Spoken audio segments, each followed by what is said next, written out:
Ladies and gentlemen, good day and welcome to the Allcargo Logistics Q4 and FY24 earnings conference call hosted by Phillip Capital India Private Limited. As a reminder, all participant lines will be in the listen-only mode and there will be an opportunity for you to ask questions after the presentation concludes. Should you need assistance during the conference call, please signal an operator by pressing the star, then 0 on your touchtone phone. Please note that this conference is being recorded. This conference call may contain forward-looking statements about the company which are based on beliefs, opinions and expectations of the company as on date of this call. These statements do not guarantee the future performance of the company and it may involve risks and uncertainties that are difficult to predict. I now hand the conference over to Mr. Vikram Suryavanshi from Phillip Capital India Private Limited. Thank you and over to you, sir. Thank you, Steve. Good afternoon and very warm welcome to everyone. Thank you for being on a call of Allcargo Logistics Limited. We are happy to have the management with us here today for question and answer session with investment community. Management is represented by Mr. Ravi Jakar, Group Chief Strategy Officer, and Mr. Deepal Shah, Group Chief Financial Officer. Before we start with question and answer session, we'll have opening comments from the management. Now I hand over call to Mr. Ravi Jakar. Over to you, sir. Thank you, Vikram. Good afternoon, everyone, and thank you for joining us for the earnings conference call for the fourth quarter for financial year 2023-2024. I hope all of you are doing well, and I'm glad to talk about the company and our businesses. As you know, currently we are working on the scheme of arrangement, which is likely to be implemented by the early 2025, which would segregate the domestic and international businesses into two independent companies. Until then, we have three businesses under Allcargo: the international supply chain business, which we operate under ECU Worldwide, and on the domestic side, we have express business under Gati Express Supply Chain and the contract logistics business under Allcargo Supply Chain.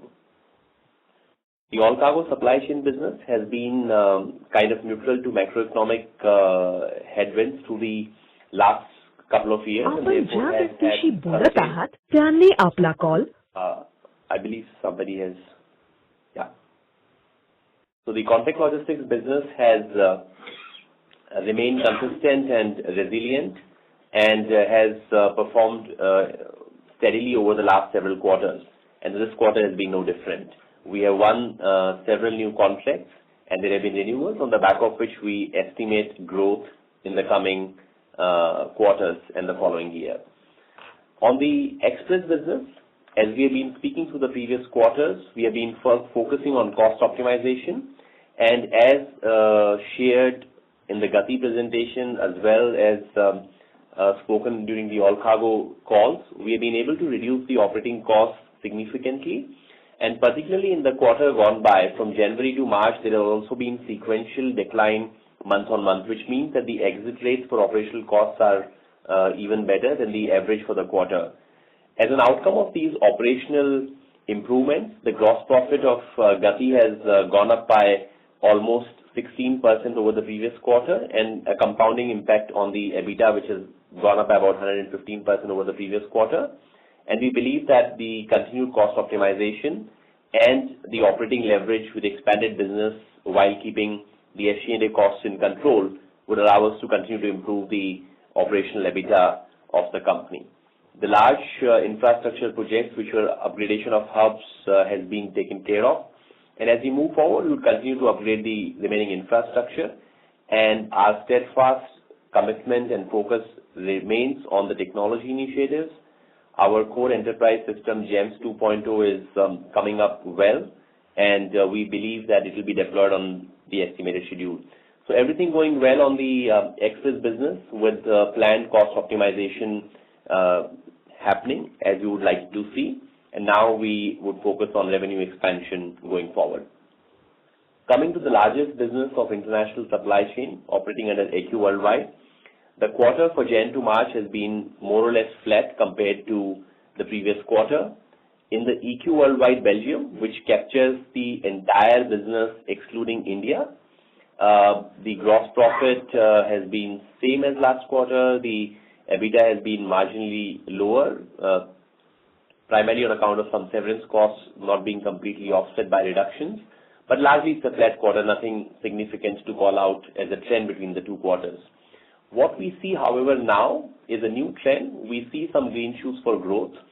And typically in this business, we have been booking a couple of weeks in advance. But what has happened in the last few weeks is that demand has started increasing, and therefore shipping lines are now looking at closing bookings up to 4 weeks in advance, which means that as we speak end of May, we have visibility of end of June sailings with deliveries in month of July.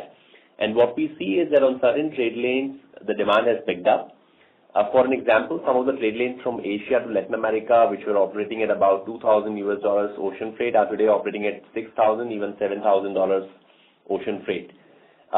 We also find that the warehousing capacity available across key countries has been also going down, which means that inventory restocking is happening. These are still early signs, but they reaffirm our belief, which we have been speaking over the last quarter and rather even the previous quarter before that the second half of 2024, which is July to December, should see increased sustained demand. And increased sustained demand would mean that the business volume should pick up. From a market share standpoint, we have continued to hold on to our market share globally, and in certain countries we have expanded the market share. And as the volumes rebound, we expect the business volumes for the company should also grow at a rate faster than the market growth rate. Apart from that, on the other initiatives, on the ECU Worldwide international supply chain business, the technology play remains in place. Our competitive advantage on account of our digital infrastructure, which is industry-unique digital ecosystem that we have created, and unmatched physical infrastructure that we have with fully controlled network on both ends across all the key geographies, has been the key contributor to our resilience and growth. So overall, I would say across the three businesses, we feel more optimistic heading into the coming quarters. And it remains to be seen how the macroeconomic environment plays out. But reading the commentary from various economists, we would like to believe that the demand should pick up. And we are seeing some trends now in terms of the ocean freight rates that we see. On that note, I would request my colleague Deepal to talk about the financial performance and share some of the key headline numbers before we open the floor for questions. Thank you, and over to you, Deepal. Thank you, Ravi. Good afternoon, everyone. Now I will discuss the performance for the quarter ended March 2024.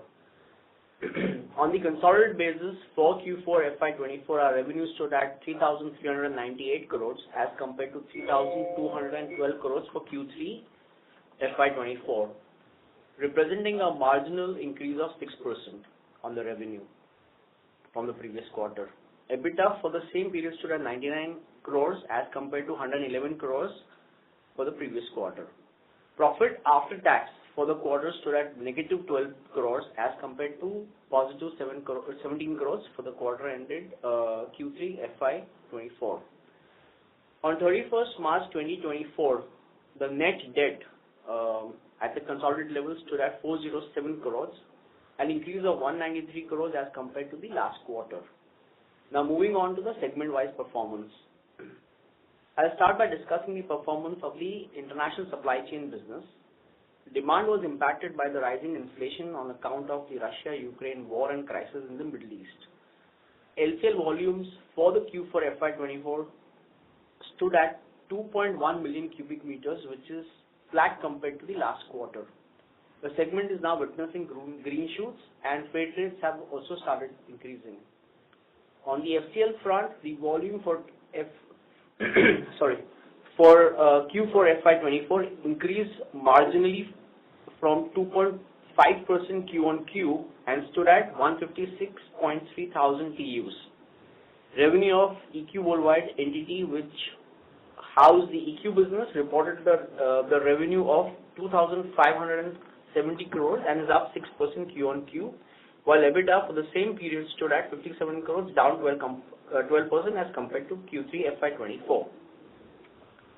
Now coming to the express business operating under the Allcargo Gati name.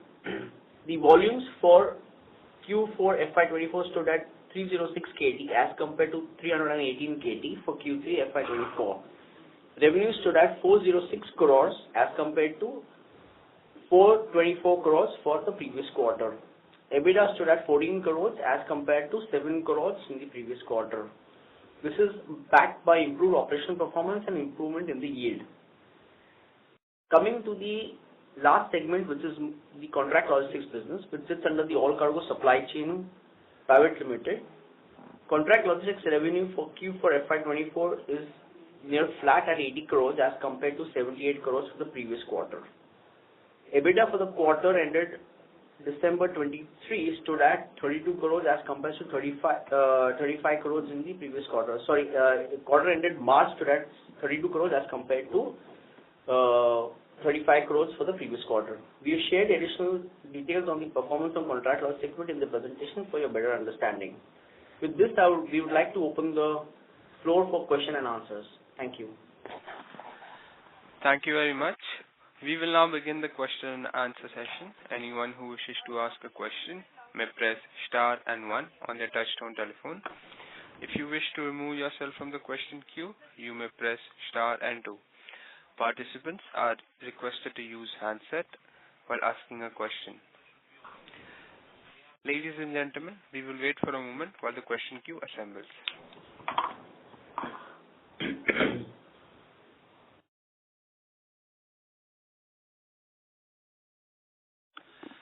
The first question is from the line of Naman from RV Investments. Please go ahead. Am I audible? Yeah, we can hear you. Yeah. So I have two sets of questions. First is, can you let me know the per TEU EBITDA? Go ahead, you can ask all the questions and we'll share the responses. Okay. And the hello? Yeah, please go ahead. Yeah. The second question is, I saw a decrease in the assets of the ISC business. So have you divested any major assets due to distressing volumes, or what exactly, why the assets are less compared to the FY23 in ISC segment? Okay. Compared to which period? FY23. Yeah, so these are the assets have reduced because the freight rates have gone down and the working capital has shrunk. So that is and working capital, okay. Yeah, so that's the reason with respect to FY23, there's a change in the working capital basically.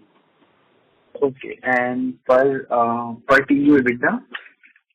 Yeah, so EBITDA per TEU would not be applicable because the EBITDA comprises two businesses, LCL and FCL. FCL is the business which operates in TEU, which is the number of container 20-foot equivalent units handled, but the LCL business operates on CBM. And therefore, EBITDA per TEU, because LCL business does not operate on TEU, and therefore the EBITDA per TEU is not a metric that we capture or can be, stated, because the entire business is not in TEUs. Okay. Thank you. That's a lot. Thank you. Thank you. Before we take the next question, we would like to remind participants that you may press star and 1 to ask a question. The next question is from the line of Amit Kumar from Determined Investments. Please go ahead. Yeah, thank you so much for the opportunity. Just one question at my end, sir. I'm just trying to understand the, trends in global sort of freight rates, the container, rates specifically. So obviously after the Red crisis in December, we saw a spike, in terms of freight rates, as we had to sort of go, around Africa and, more delays, 5-10 day delays, 5-10 day extra time, taken.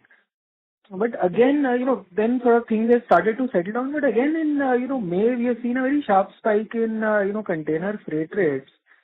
Could you just help us understand, what is going on here?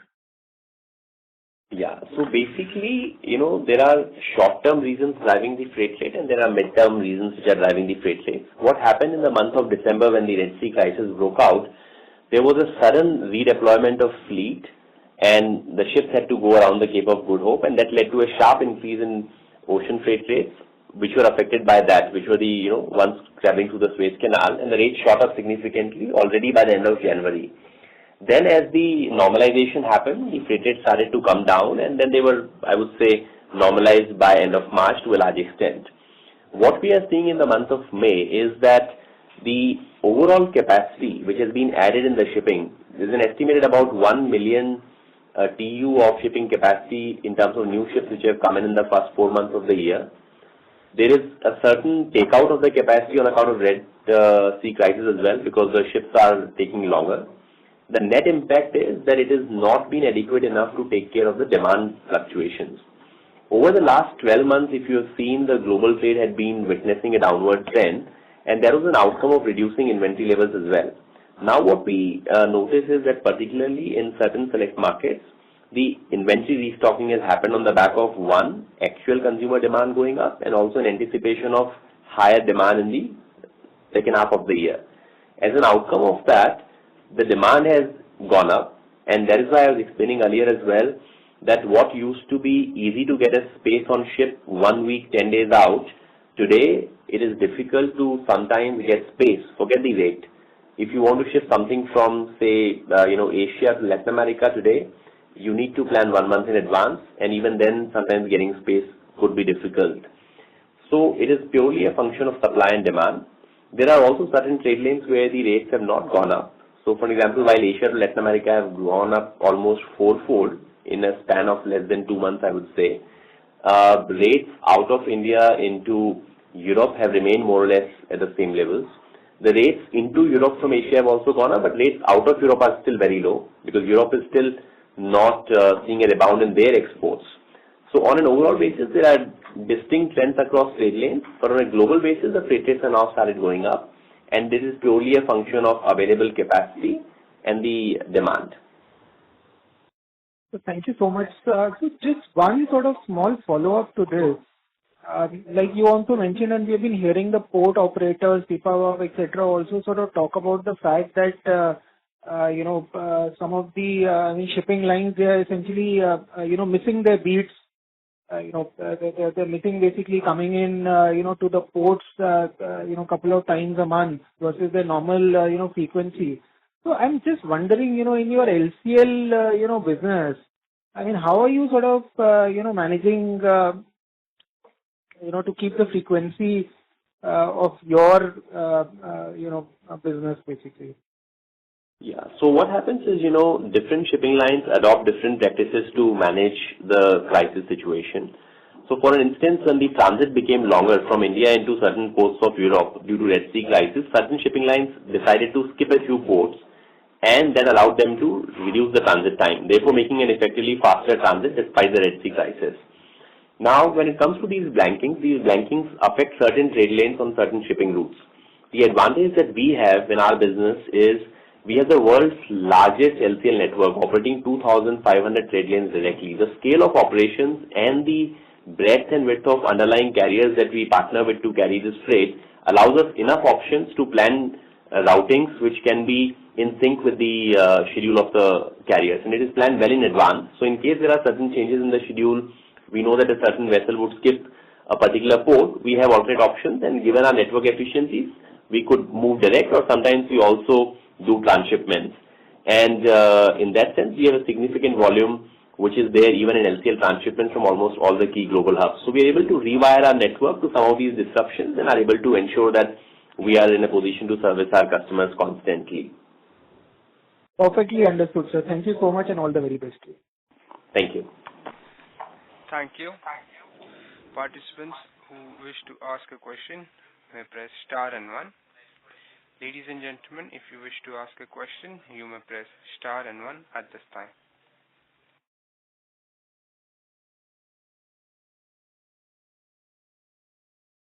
The next question is from the line of Ravi Mehta from Deep Financials. Please go ahead. Yeah, hi. Thanks for the opportunity. Just one question on one-offs, if any, in this quarter. So there was some expense pertaining to layoffs. I think in last quarter you said that it's not going to be a very big number, but I think nowhere it was mentioned in the press release. If you can just highlight any one-offs that we saw in Q4. So I would say, the severance costs have been there in the quarter ending March. There would be some of the severance costs will continue in the subsequent quarter as well. However, I would say that by next quarter, the severance cost is fully offset by the savings that we would have incurred from the earlier reductions. In this quarter, I would say the total impact is in the range of about 1.5 to $2 million in these kind of one-off costs. So it's not very significant. That's why I was kind of calling it a flat quarter, broadly speaking, because that's kind of offset by the impact of the severance costs. So it's roughly the magnitude is about $1.5 million roughly. And a similar number should continue in the next quarter as well to complete this layoff exercise? Yeah, but there should be a little bit of, benefit as well accruing on account of the costs already reduced, because different people had different, severance timelines. So the net impact should be lower than this in the next quarter, maybe half of it only. Okay. And when we talk about this impact, so the savings are yet to come, or this is after considering some savings? Or So basically what happens is, in our business, as we expand the volumes and grow the gross profit, the margin expansion would happen if we're able to control the SG&A costs.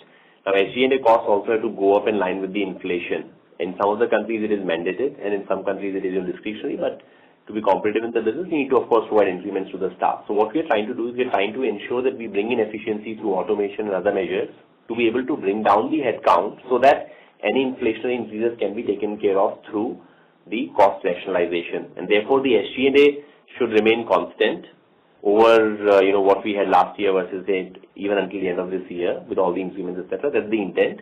So all the expansion in business, which we are anticipating in the second half on account of volumes and improved margins, should then flow down to the bottom line. That's the broad strategy at our end. Sure. Got it. And any color on, the gross profit mix between LCL, FCL, like just a ballpark? That typically has been for us in the range of about, LCL contributes anywhere between 65 to 70% of the gross profit, and that has largely remained in that range. Okay, even in Q4. Sure. And so I think the gross profit still seems very flat. So I think the hit is largely below gross profit. So which I think about $1.5 million, which I mentioned on the severance, etc. And that's what kind of gets captured there. Sure. And also the other thing to note here is, there's been a bit of a change in the way segments are treated post demerger. So that clarity also would come in. So that's why we also shared this time the ECU Worldwide enemy numbers, which is basically from a structural point of view. All our global LCL, FCL, the entire international supply chain business is eventually a step-down subsidiary of ECU Worldwide, which is the Belgian entity. Only India business is out of it. So that represents the entire international supply chain business, excluding India. When it comes to India, because now the other segments are not there, since contract logistics and express is already at the subsidiary level, some of the corporate costs which are there in Allcargo logistics, which could be pertaining to the group or the overall company, also kind of get attributed to the segment. And therefore, we have tried to give the color of the pure business performance by talking about the ECU Worldwide Belgium numbers.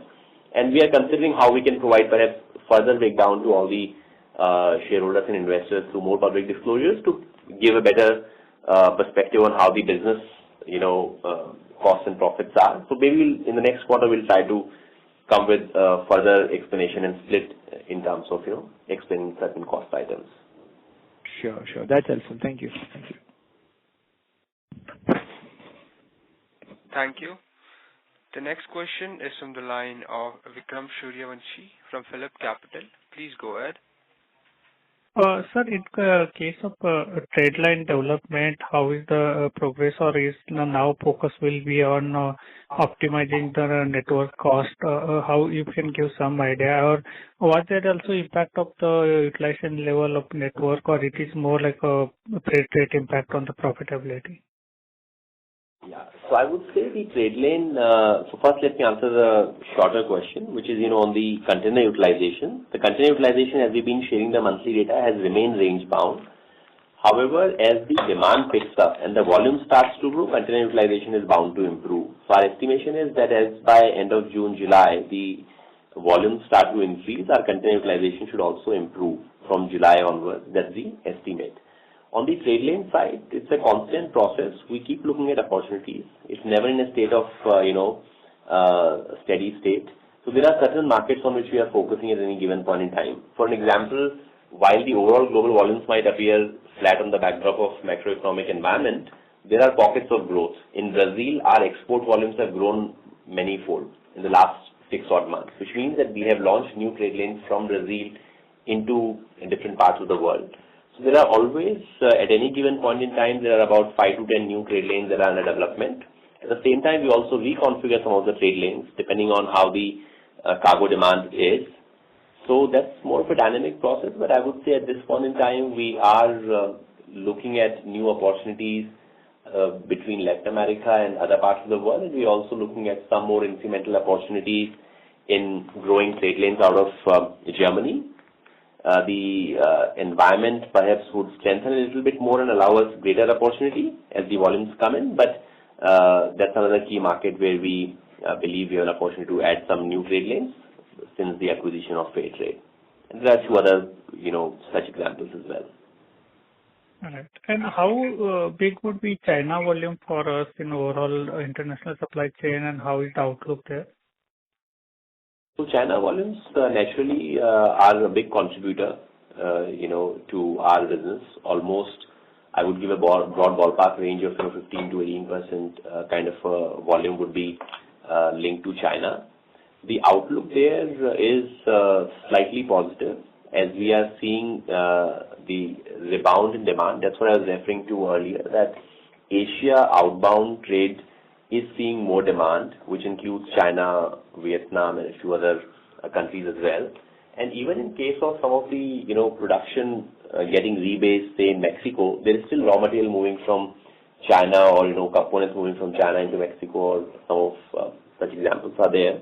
So overall, I would say Chinese trade is seeing a rebound, and so is the larger Asian trade.